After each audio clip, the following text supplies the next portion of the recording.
హల్లెలూయా. పరిమళ తైలము నీవే, తరగని సంతోషం నీలో, జీవన మకరందం నీవే, తీయని సంగీతం నీవే. పరిమళ తైలము నీవే, తరగని సంతోషం నీలో, జీవన మకరందము నీవే, తీయని సంగీతం నీవే.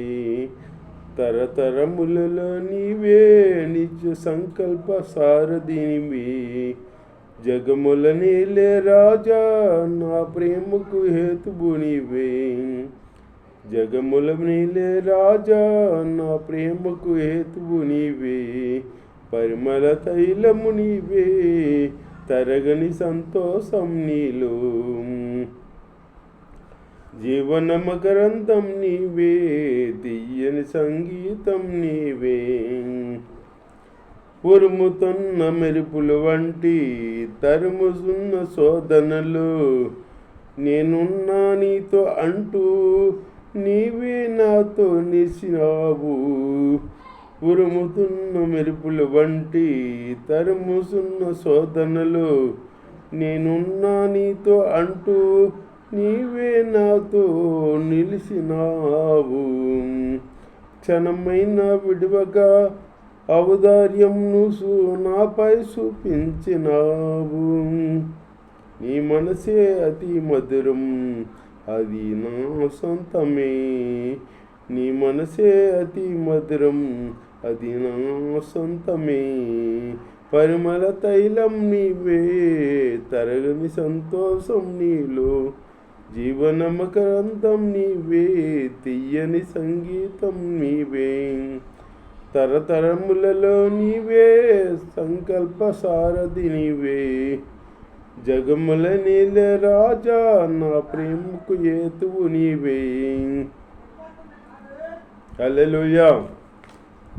దేవుని స్తోత్రం. మీ అందరికీ దేవుని అట్లిందాం, కూసేపు సర్దిగా ఇందాం.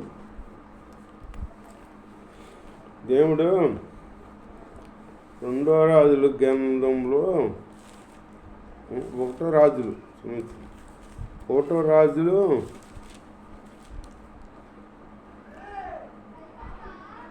4వ అధ్యాయం 16వ వచనంలో 2 వేసులు ఉన్నారన్నమాట. ఒక ఇంట్లో 2 వేసులు ఉన్నారు.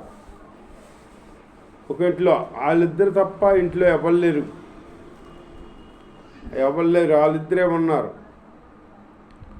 వాళ్ళిద్దరు ఉంటే కొన్నాళ్ళకి అందుట్లో ఒక ఆవిడ ప్రసవమైంది. పెట్టిన కంటే ఆవిడ పెట్టిన కన్నా 3వ రోజుని ఈవిడ కాడ ఒక పెట్టిన కంతాయి. ఆవిడ పెట్టిన కంద, ఈవిడ పెట్టిన కంతాయి. 3 రోజులు తేలాతో. ఇప్పుడు దేవుని స్తోత్రం. అప్పుడు అట్లా ఉంటే మనంగా ఒకరోజు రాత్రి ఏమైంది, పడుకున్నాగా బిడ్డలను పక్కలో వేసుకుని పడుకున్నారు ఇద్దరు. ఒక ఆవిడ ఏం చేసింది, మరి నిద్రమతి మీద అటు ఇటు జరిగి అప్పటికి పిల్లాడి మీద పడిపోయింది. పిల్లాడు ఊపిరాడుగా చచ్చిపోయాడు అన్నమాట. చచ్చిపోతే ఒక రేత్రి గాడు లేచి చూసింది, ఏంటి పిల్లాడు చచ్చిపోయి ఉన్నాడో అని చెప్పి లేచి చూసింది అన్నమాట. చూస్తే చచ్చిపోయాడని లేచి గబగబా ఆ చచ్చిపోయిన బిడ్డను తీసుకెళ్ళి ఇంకొక ఆవిడ ఉంది కదా కష్టమయ్యి ఆవిడ పక్కలో పడుకోబెట్టింది. ఈ చచ్చిన బిడ్డను ఆవిడ పక్కలో పడుకోబెట్టి ఆ బతుకున్న బిడ్డని ఈవిడ పక్కలో పడుకుంది. దేవుని స్తోత్రం. పడుకోబెట్టుకుంటే తెల్లారినాక ఈవిడ లేచి బిడ్డకు పాలు ఇద్దామని చూసింది. పాలు ఇద్దామని చూస్తే ఆ బిడ్డ చనిపోయి ఉంది. చనిపోయిందేంటా అని చూసింది. చనిపోయింది. ఆ తెల్లారి బాగా వెలుగు వచ్చినాక నిదానం చూసిందన్నమాట. చూస్తే ఆ బిడ్డ ఈవిడ బిడ్డ కాదు, ఈవిడ పుట్టిన బిడ్డ కాదు. ఆ పక్కన ఉందా ఇంకో ఆవిడ బిడ్డని చూసింది. ఆ బిడ్డ ఈవిడ బిడ్డ, ఆవిడ బిడ్డ ఈవిడ బిడ్డ లాగా ఉన్నాడు. మరి తల్లి కనిపెడదు కదా. ఆ బిడ్డ ఏమో ఈవిడ బిడ్డ. అప్పుడు అడిగింది ఆవిడ, నేను చచ్చిపోయిన బిడ్డని నా పక్కలో పడుకోబెట్టి నా బిడ్డను తీసుకెళ్ళా, నీ పక్కలో పడుకోబెట్టుకున్నావేంటి అని అడిగింది. అంటే ఆవిడంతా అది కాదు, చనిపోయిన బిడ్డ నీ బిడ్డ, బతుకున్న బిడ్డ నా బిడ్డ అని బాధ వేసుకుంటుంది. ఇద్దరు బాధ వేసుకుంటున్నారు. బాధ వేసుకుంటే అందరూ వచ్చారన్నమాట. వచ్చి ఎందుకు మీరు బాధ మాడతారో, మన రాజ్యంలో కొత్త రాజు ఉన్నాడు, కొత్త రాజు వచ్చాడు. రాజు పేరు సొలొమోను. రాజు వచ్చాడు, రాజు దగ్గరికి వెళ్తాం, మీ ఇద్దరికీ తీర్పు తీరుస్తాడు ఆయన్ని అని చెప్పారు వాళ్ళు. దేవుని స్తోత్రం, హల్లెలూయా. తీర్పు తీరుస్తాడు ఆయన అంటే అప్పుడు వీళ్ళిద్దరూ ఆ చచ్చిపోయిన బిడ్డని బతుకున్న బిడ్డని ఇద్దరిని తీసుకుని వెళ్ళారు. వెళ్ళి మొదట ఆవిడ చెప్పింది, ఆ బిడ్డని నేను ఒక ఇంట్లో ఉన్నాం మేమిద్దరం, నేను బిడ్డని కన్నాను, 3 రోజుల తర్వాత అది బిడ్డని కందే, అదేమో నిద్దట్లో పడుకున్నప్పుడు పిల్లాడి మీద పడిపోతే పిల్లాడు చనిపోయాడు. నేను అర్ధరాత్రిగా లెగిసి నేను నిద్రలో ఉన్నంగా లేచి నా బిడ్డను తీసుకుని ఆవిడ కవిట్లో వేసుకుని ఆ చచ్చిపోయిన బిడ్డలు నా కవిట్లో వేసింది అని చెప్పింది ఈవిడి. అక్కడ ఇద్దరు తప్పు ఉంది. ఆవిడ తప్పు చేసిందని ఈవిడ అంటుంది, ఈవిడి తప్పు ఉంది. అంత ముద్దు నిద్ర అయితే ఈవిడికి, తల్లికి అంత ముద్దు నిద్ర ఉంటుందా?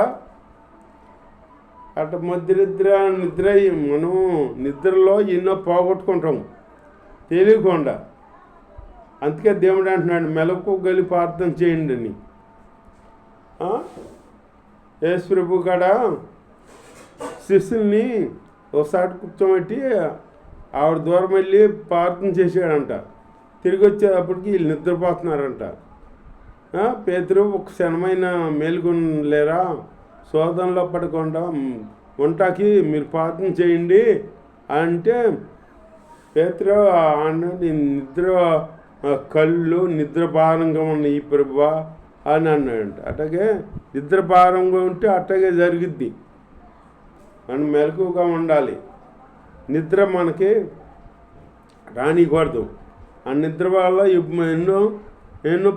ఎన్నో జరిగిపోతాయి. ఆ నిద్ర వల్లే ఇశ్రాయేలు ప్రజలు బానిసత్వంగా ఉండవలసి వచ్చింది. ఎందుకంటే అబ్రాము ఒక గువ్వల్ని, పాముర పిల్లల్ని, పక్షుల్ని అన్ని ఎత్తుకెళ్ళి ఖండించి ఆ బలిపీఠం కాడ అక్కడ ఉంటే దేవుడు ఆరగిస్తే అక్కడ కూర్చుంటే ఈయనకంట గాఢ నిద్ర వచ్చిందంట. గాఢ నిద్ర కలిగిందని ఉంది బైబిల్లో. గాఢ నిద్ర వచ్చిందంట. వచ్చినప్పుడు ఆ కలేబరం మీద వచ్చి వాళ్తుంటే అప్పుడు తోలేడంట, మళ్ళీ మెలకు వెళ్ళి అట్లాగే గాఢ నిద్ర పోయాడంట. ఆ గాఢ నిద్ర పోబట్టి దేవుడు చెప్పాడు, నువ్వు ఇట్లాగా బలి అర్పించి నువ్వు నిద్రపోయావు కనుక నీ సంతానం అనబడిన వాళ్ళు 450 సంవత్సరాలు ఐగుప్తీలో బానిసలుగా ఉంటారు అని చెప్పాడనమాట. అట్లాగే నిద్రలో అంత ప్రమాదం ఉంది. ఈవిడ నిద్రపోయి ఆవిడ పిల్ల మీద పడి చనిపోయిందని ఈవిడేమో తీసుకొచ్చి అర్ధరేది కాడ ఆవిడ పక్కలో పొడుగు పెడుతుంటే ఈ పిల్లని తీసుకెళ్ళి ఈవిడ పక్కలో పొడుగు పడుతున్నా అంత టైము కాడ ఈవిడ మెలికి రాలేదా పక్కలో బిడ్డను తీస్తుంటే. అట్లా అంత నిద్ర ఉండకూడదు. నిద్రలోకి వెళ్ళామంటే మనం చాలా నష్టపోతాం. అంటే అప్పుడు రాజు ఈ తీర్పు ఎలా తీర్తాడు అని జనం ఎదురు చూస్తున్నారన్నమాట. ఎదురు చూస్తుంటే సొలొమోనుకి ఏమన్నా దేవుడు జ్ఞానం ఇచ్చాడు. సొలొమోను సొంత జ్ఞానం అయితే అనుకోవచ్చు. దేవుడు జ్ఞానం ఇచ్చాడు కాబట్టి అప్పుడు ఒక కత్తి తీసుకురమన్నాడు. ఒక కత్తి తీసుకురమన్నాడు. ఆ కత్తి తీసుకొచ్చితే ఈ బతుకున్న బిడ్డనే 2 ముక్కలు చేసి ఆవిడకో ముక్క వీడికో ముక్క ఇవ్వండి అన్నాడు. అంటేను అప్పుడు ఆ బతుకున్న బిడ్డ తల్లి ఉంది కదా, ఆవిడ వచ్చి అందే, వద్దు ప్రభా, ఆ బిడ్డ మీద ఖడ్గం వేయొద్దు, ఆవిడకి ఇచ్చేయండి, ఆవిడ దగ్గర అయినా బతుకుంటాడు బిడ్డ, బిడ్డను ఏం చేయొద్దు అంటే అప్పుడు రాజు గ్రహించాడు అన్నమాట. అప్పుడు ఆవిడ వచ్చి అంటే, ఓ కాదు రాజా, 2 ముక్కలు చేయవలసిందే, 2 ముక్కలు చేయవలసిందే, ఆవిడకు ముక్క నా ఒక ముక్క ఇవ్వాల్సిందే అంటుంది ఆవిడ. అప్పుడు రాజు తెలుసుకున్నాడు అన్నమాట. దేవుడి స్తోత్రం, హల్లెలూయా. తెలుసుకుని అప్పుడు ఆ ఖడ్గం పడేయండి, ఏం చేయమని పెట్టినా ఆ బిడ్డను తీసుకొచ్చి ఈ మొదటి ఆవిడకి ఇవ్వండి, ఈవిడ బిడ్డ ఆవిడ బిడ్డ, ఆ బిడ్డ ఈవిడ బిడ్డే అని చెప్పి ఆవిడకి పిచ్చాడనమాట. రెండోది మొత్తుకుంటుంది, నా బిడ్డ అని ఏముంది, రాజు తీర్పు తీర్చాడనమాట. అక్కడ తెలిసిపోయింది, మాటల్లోనే తెలిసిపోయింది కదా. ఆవిడేమో 2 ముక్కలు చేయాలంటుంది ఆవిడ. ఈ కన్న తల్లి కాబట్టి ఈ ముక్కలు చేయొద్దు, ఖడ్గం వేయొద్దు, ఆవిడకి ఇచ్చేయండి అని ఈ తల్లి అంటుంది. అప్పుడు కనిపెట్టాడు రాజు. కనిపెట్టి ఆ బిడ్డని ఈవిడిగా ఇప్పించాడనమాట. దేవుని స్తోత్రం. అలాగే సొలొమోను దేవుడు జ్ఞానం ఇచ్చాడనమాట. అంత జ్ఞానం, నీలాంటి జ్ఞానం కలిగివాడు ముందు లేడు, ఇప్పుడు లేడు, ఈ ముందు రోజుల్లో ఉండడు, ఎప్పుడు ఉండడు అని చెప్పాడనమాట. సొలొమోను అంత జ్ఞానం ఉందన్నమాట. సొలొమోను జ్ఞానం అడిగారు కాబట్టి జ్ఞానంతో పాటు ఆస్తి ఐశ్వర్యం అంతా ఇచ్చాడనమాట సొలొమోనుకి. దేవుని స్తోత్రం. అలాగే ఎట్లా ఇచ్చాడా, ఇప్పుడు వాళ్ళ నాన్న దావీదు దేవుడు అని భయభక్తులు కలిగినవాడు. సొలొమోను కూడా దేవుడిని అనుసరించి జీవిస్తున్నాడు.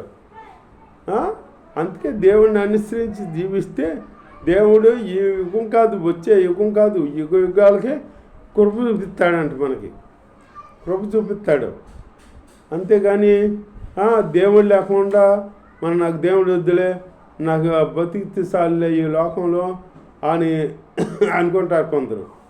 దేవుడు వద్దని జీవించే వాళ్ళు శాపాన్ని పొందుతారు. ఇదిగో ఇట్లా దేవుడు వద్దు, నాకు అవన్నీ ఉన్నాయి, ఆస్తి ఉంది, అవి ఉన్నాయి, ఇవి ఉన్నాయి, నాకేంటి, నాకు అండబలం కొండబలం ఉంది, నాకు ఆ దేవుడు అక్కర్లేదు, ఏం అక్కర్లేదు అని అంటారు కొందరు.